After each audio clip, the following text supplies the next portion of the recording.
In this video and recipe, we're going to be cooking something from the official Disney Parks Cookbook that I actually put together the other day. And it's inspired from Magic Kingdom and from Liberty Tree Tavern, which I ate out for the first time on our last trip to Disney.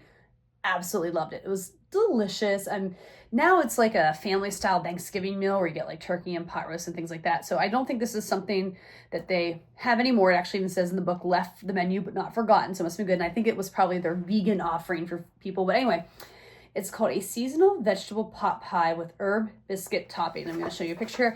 Yeah, this is it. There's the picture of it. So yeah, this page fell out of my book. I'm actually a little disappointed in the binding of a couple of these books. I mean, I know that I am hard on these books because I'm doing so much on them, but this one, like, the pages are starting to kind of come out a little bit. Luckily, I saw this book's only like $11.50 right now on most book sites, so I'm going to buy a backup copy. And again, I'm not trying to diss the publisher. I know I'm a little critical of printing quality since that's my other job as I work in a print industry, but I know that I'm extremely hard on these books, so I'll forgive them a little bit. My Cooking with Magic's got some binding falling apart too. But anyway, this is a pot pie, so it's a pie, but you know, I've had a lot of chicken and meat pot pies over the years, that kind of thing. This is a vegetarian or vegan one, so it's got lots of vegetables in it, like there's zucchini and green beans and carrots and squash and beans. And then the topping, the biscuit topping you actually use, I think was it, yeah, let me double check, rice milk. So like that makes it vegan friendly. So it's both vegetarian and vegan friendly. And got some clips of me putting it together next.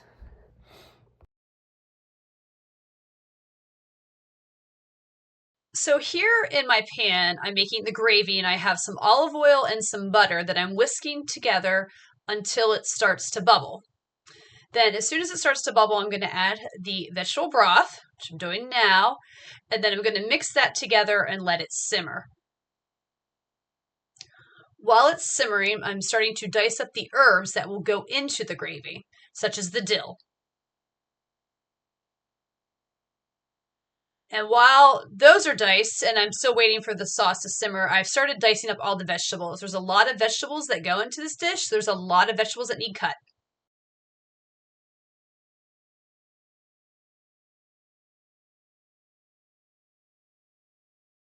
Gravy is cooked, so now I'm adding the herbs to the gravy that I'll add to it, mix it together, and then let it simmer. Now I can start cooking the stuff that goes into the pot pie, the vegetables, and I start with some olive oil and some onions that I'm sauteing together, and I'm getting ready to add some other spices such as garlic to this dish.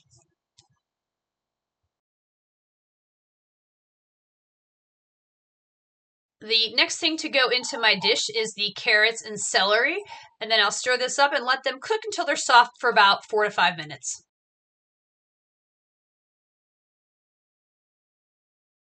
Now I'm adding more vegetables to the dish. I added some green beans, and now I'm adding some squash and zucchini.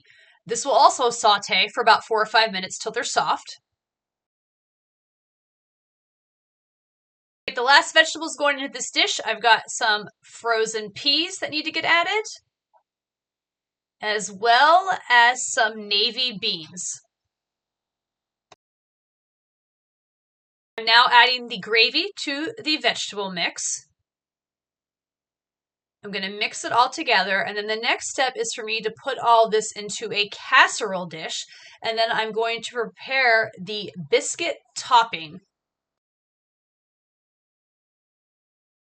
So here I'm putting together the biscuit mix. I have my flour, and I'm adding some of my spices and herbs that go with it, such as the baking powder, mixing it all together.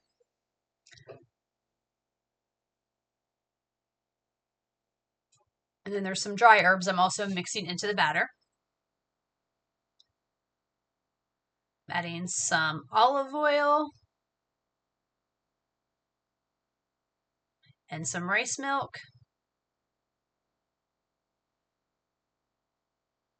Some more oil. Here I'm mixing all the dough together, and it just needs a little bit more rice milk to kind of help make it a little bit more sticky in that biscuit-like consistency. Now I'm going to start spreading it all over the casserole topping.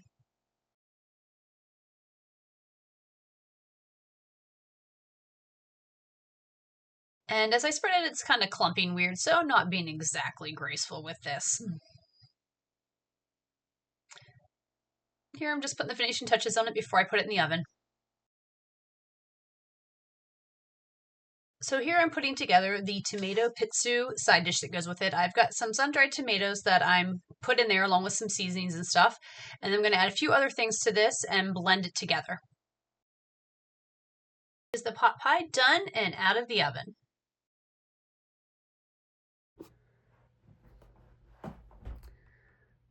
All right, so there was me putting the pot pie together and making it and everything. It actually was really quite tasty.